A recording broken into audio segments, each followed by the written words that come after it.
Aleluia, aleluia, aleluia, aleluia, aleluia, aleluia,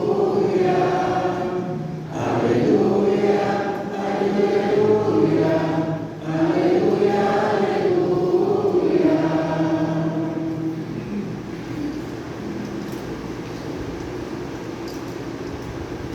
O Senhor esteja convosco.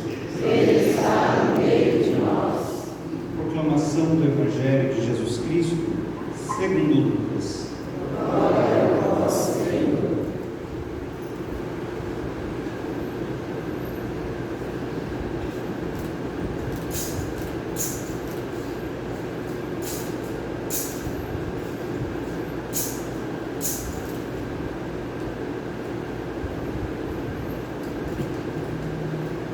Naquele tempo, os apóstolos disseram ao Senhor: aumenta a nossa fé.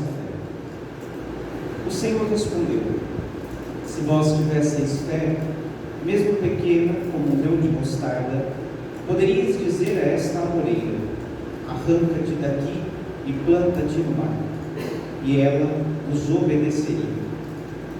Se algum de vós tem um empregado que trabalha a terra ou cuida dos animais, por acaso vai dizer-lhe, quando ele volta do campo: vem depressa para a mesa? Pelo contrário, não vai dizer ao empregado: prepara-me o jantar, cinge-te e serve-me, enquanto eu como e bebo, depois disso tu poderás comer e beber? Será que vai agradecer ao empregado porque fez o que lhe havia mandado? Assim também vós, quando tiverdes feito tudo o que vos mandaram, dizei: somos servos inúteis, fizemos o que devíamos fazer. Palavra da salvação. Glória a vós, Senhor.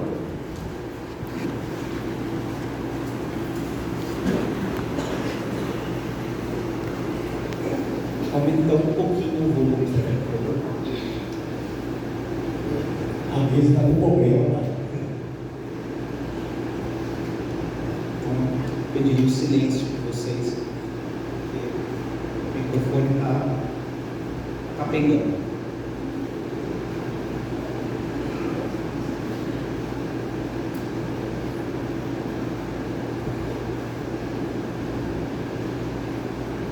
No século XV, um santo chamado Francisco de Paula vivenciou um fato bastante curioso na sua vida. Certa vez, rezando, teve de Deus no seu coração, na sua consciência, uma comoção, uma moção interior de que ele deveria atravessar um certo mar, sair ali da sua região, do sul da Itália, atravessar para aquela ilha que está do outro lado, assim, na ponta da bota, para pregar o Evangelho. E sabendo que aquilo veio de Deus, sabendo que era o Senhor que havia pedido isso a ele, ele não tem dúvidas, não pensa duas vezes, vai até o porto para encontrar o meio de locomoção da época, um barco, que pudesse levá-lo daquele lado ao outro, para que ele cumprisse o pedido de Deus de pregar o Evangelho a ele. Acontece que, quando ele foi conversar com o primeiro barqueiro, o barqueiro disse a ele: olha, eu até entendo a tua boa vontade, padre, mas se o senhor olhar bem, está armando uma tempestade como nós nunca vimos antes, sem precedentes. Veja, a ventania que está tendo e as nuvens vão nos dizer que é impossível colocar o barco na água no dia de hoje. O padre Francisco de Paula disse: bom, tudo bem, se você não quer me levar, acharei quem queira. E foi então um segundo barqueiro e fez o mesmo pedido, que levasse ele de um lado até o outro, porque ele precisava pregar o Evangelho. O segundo barqueiro deu a mesma resposta do primeiro, e assim ele foi atrás de um terceiro, um quarto, um quinto, e todos davam a mesma resposta: padre, é impossível atravessar o mar nesta noite. A tempestade que se forma é algo que nós não estamos acostumados a ver. é pedir uma sentença de morte, colocar o barco na água nesta noite. Tendo ouvido isso várias vezes, disse aos barqueiros que estavam no porto: tudo bem, se vocês não querem me levar, eu irei. Todos eles ficaram assustados.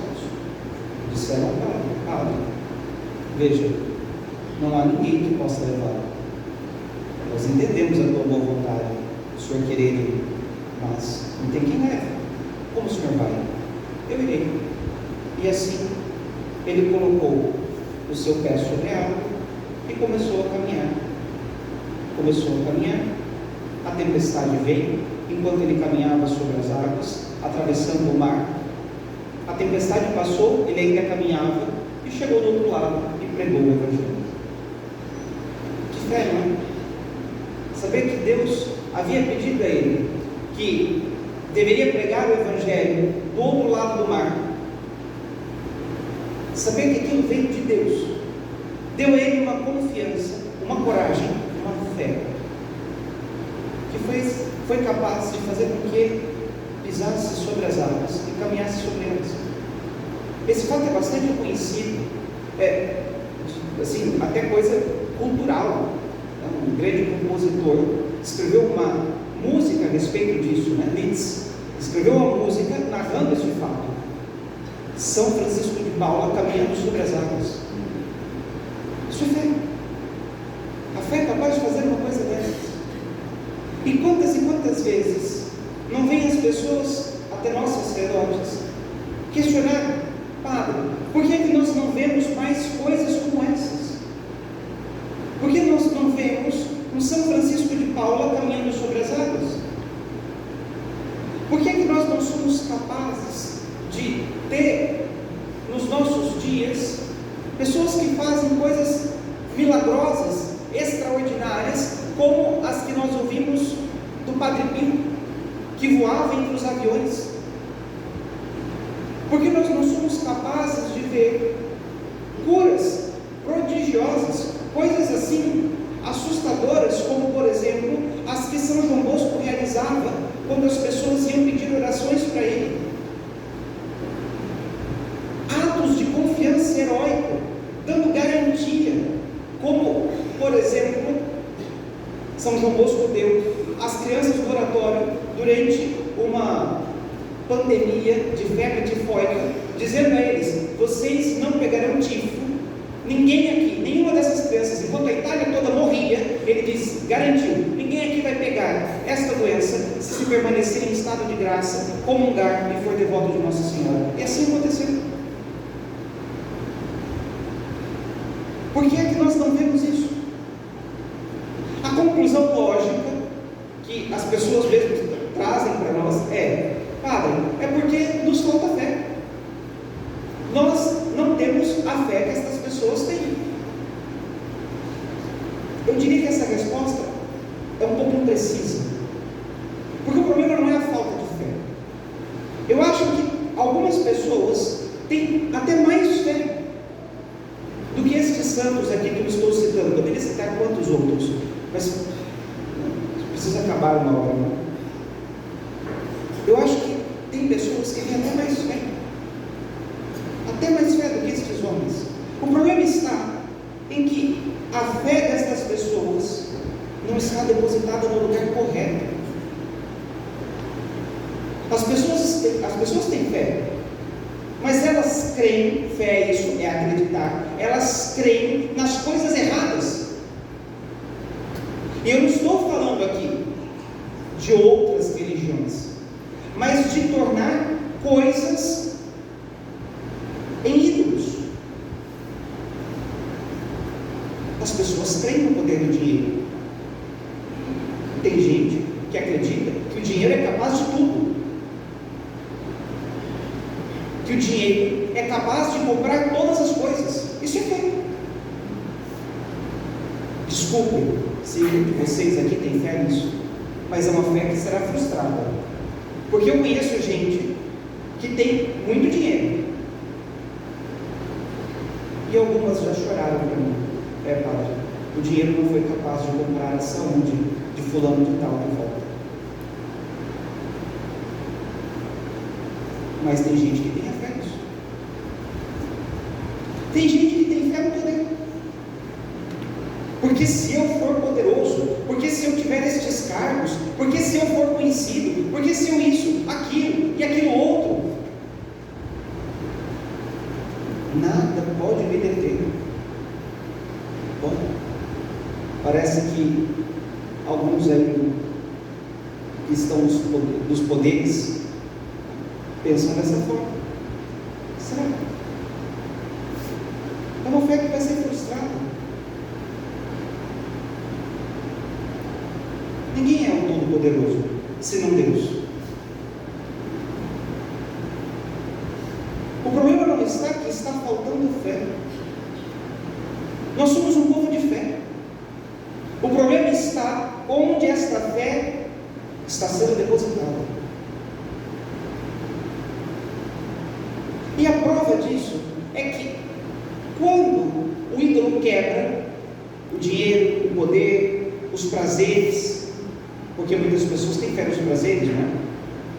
Dizia ontem na comunidade de São José, todas as vezes que eu vou para lá celebrar, eu faço o mesmo caminho, e eu sempre passo em frente a um boteco, independente do horário da missa, sempre a gente no boteco, se é na missa da noite e se é na missa da manhã. O problema da missa da manhã é saber se eles estão chegando ou se eles ainda estão lá, mas sempre a gente. Ali há um lugar de idolatria. Colocar estas coisas que são prazeres carnais como solução para os nossos problemas é um ato de fé. Quem acha que vai encontrar fé, quem vai encontrar a solução dos seus problemas no fundo da garrafa de cerveja, pode tomar todos os engradados da Ambev, que ainda não vai resolver. Quando esses ídolos são quebrados, aí as pessoas passam a colocar e depositar a fé no lugar certo. É o ditado, né? Quem não procura pelo amor, procura pela dor. Começam a buscar a Deus e veem as coisas acontecer.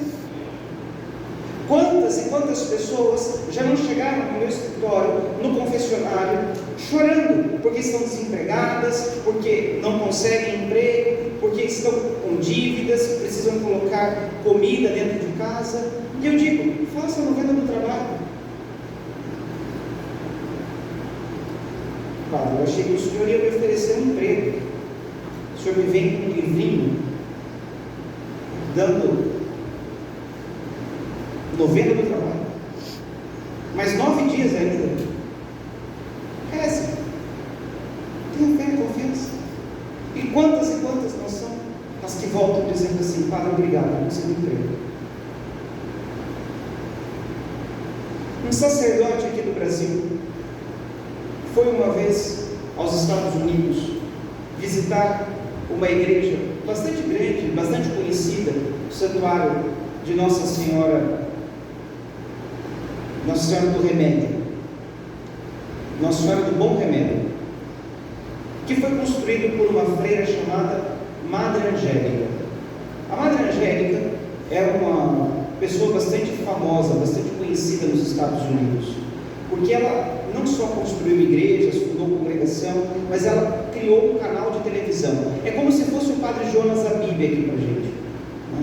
Alguém que criou um canal de televisão, chama EWTN, é um canal que até hoje tem nos Estados Unidos, um canal de televisão católico.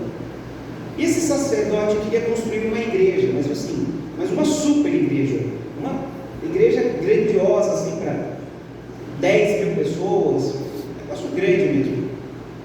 E ele foi até lá porque ele queria conhecer tanto a freira, porque tinha fama de santidade, queria conhecer a televisão e a igreja, sobretudo, para saber como é que ela construiu uma igreja daquela num país protestante, porque os Estados Unidos, a maioria são protestantes, não são católicos. E foi, conversou com a irmã recebeu ele da igreja, mostrou, apresentou, olha isso aqui, aquilo ali e tal. E ele foi, com um grupo mais de outros que o acompanhavam, e disse: irmã, nós somos do Brasil e nós queremos fazer uma igreja como essa lá no Brasil. E queria perguntar à senhora, como é que a senhora pode nos ajudar? A irmã disse: padre, um segundo, volto já. E saiu, entrou numa salinha assim como essa, e todos eles começaram a sorrir, não é? Ficaram todos felizes, porque, bom, lá vem a freira com uma mala de dólares, não é? Doações em espécie, para que a gente possa dar ali a pedra fundamental e lançarmos as bases de construção da nossa igreja. E a irmã veio com um envelopinho desse tamanho. Senhora, deve ser melhor do que uma mala, porque se vem um cheque, né, dentro do envelope, a quantia deve ser tão grande que não cabe na mala. E quando ela chegou na frente deles, abriu o envelope, tirou uma novena de Nossa Senhora do Bom Remédio e entregou a cada um deles. Todos eles ficaram profundamente decepcionados, e às vezes até com raiva, não sei, não quero fazer juízo, mas decepcionados com a atitude da irmã. Quando nós viemos aqui pedir recursos e a irmã nos dá uma noveninha, né? Não é possível uma coisa dessa. E aí a irmã disse assim: padre, reza essa novena, que eu garanto que o dinheiro vai aparecer. Foi uma palavra com tanta autoridade, sabe, com tanta confiança. A irmã tinha tanta confiança de que aquilo de fato ia acontecer, que o padre chegou no Brasil e distribuiu a novena. Você mandou replicar e distribuiu para todas as pessoas que ele conhecia, dizendo a eles: rezem essa novena na intenção de que Nossa Senhora providencie todos os recursos materiais que nós precisamos para a construção da igreja. Pasmem vocês, a igreja está lá de pé, bem sólida, bem firme, muito bonita, diga-se de passagem. Foi construída com a novena. Depositar fé no lugar correto, ter fé nas coisas certas, acreditar que Deus é capaz de fazer. Essa é a questão. Nós precisamos parar de ter fé. Eu quero pregar aqui ateísmo. Devemos ser ateus da nossa capacidade. Devemos ser ateus do dinheiro. Devemos ser ateus da fama e do poder. E passarmos a acreditar somente em Deus, nosso Senhor. Nós veremos coisas maravilhosas, como as que estão narradas na vida dos santos, nas Sagradas Escrituras, acontecerem diante dos nossos olhos. Talvez porque sou sacerdote, as pessoas nos procuram para contar essas coisas, mas eu posso dizer a vocês que eu não consigo contar mais quantos milagres já vieram me relatar, de curas, coisas inexplicáveis, de graças, conversões, bens que as pessoas recebem a partir do momento em que elas se tornam ateias dessas coisas que eu estou dizendo a vocês, e passam a acreditar e esperar em Deus. Ontem me contava uma história de um rapaz novo, 34 anos, que a cada dia que passa recebe uma sentença de morte dos médicos por conta de um câncer muito agressivo.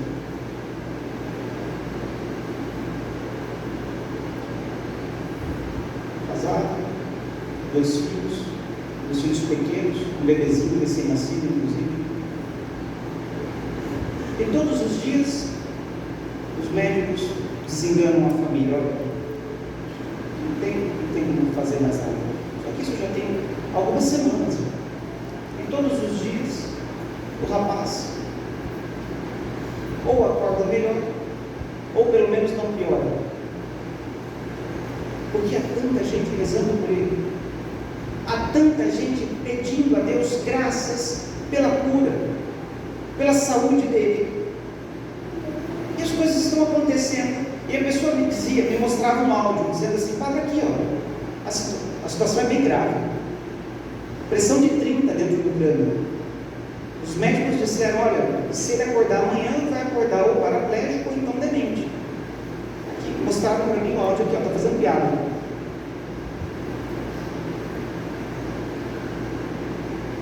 E a pessoa que me mostrava dizia: padre, ele está servindo para converter os outros, porque os amigos dele não iam na igreja, e estão vendo que a gente está rezando, e as coisas estão acontecendo, e agora vão à missa, se confessam, rezam um terço, porque estão colocando fé nas coisas certas, estão depositando a fé deles no lugar correto.